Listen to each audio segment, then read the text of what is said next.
चीन ने अमेरिकी राष्ट्रपति चुनाव के विजेता के तौर पर डेमोक्रेटिक पार्टी के जो बाइडेन को बधाई देने से इनकार कर दिया है। चीन ने कहा कि अमेरिकी चुनाव के नतीजों का निर्धारण होना अभी भी बाकी है।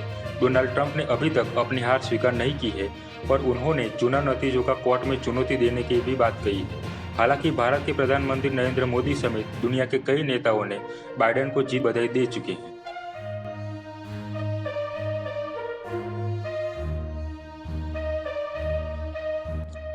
दूसरी तरफ चीन के साथ रूस और मेक्सिको ने भी बाइडेन को जीत की बधाई नहीं दी है।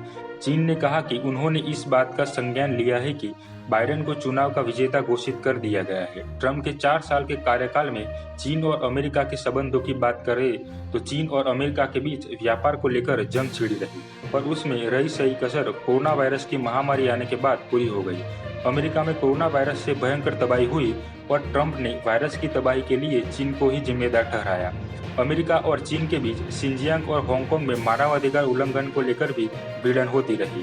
चीन के विदेश मंत्रालय के प्रवक्ता वांग वेनबिन ने नियमित प्रेस कॉन्फ्रेंस में एक सवाल के जवाब में कहा कि हमारी समझ है कि अमेरिका को और प्रक्रिया के मुताबिक चुनाव के नतीजे तय किए जाएंगे। संवाददाताओं के बार बार सवाल पूछने पर भी वांग ने बाइडेन की जीत को मानने से इनकार कर दिया। उन्होंने कहा कि हमें उम्मीद है कि अमेरिका की नई सरकार चीन को लेकर बीच का कोई रास्ता निकाल लेगी।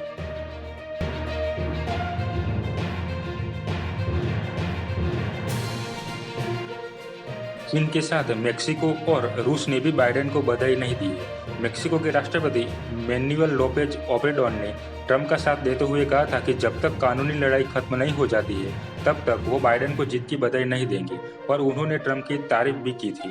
दूसरी तरफ रूस के राष्ट्रपति व्लादिमीर पुतिन ने भी बाइडेन को चुनाव की जीत की बधाई नहीं दी है।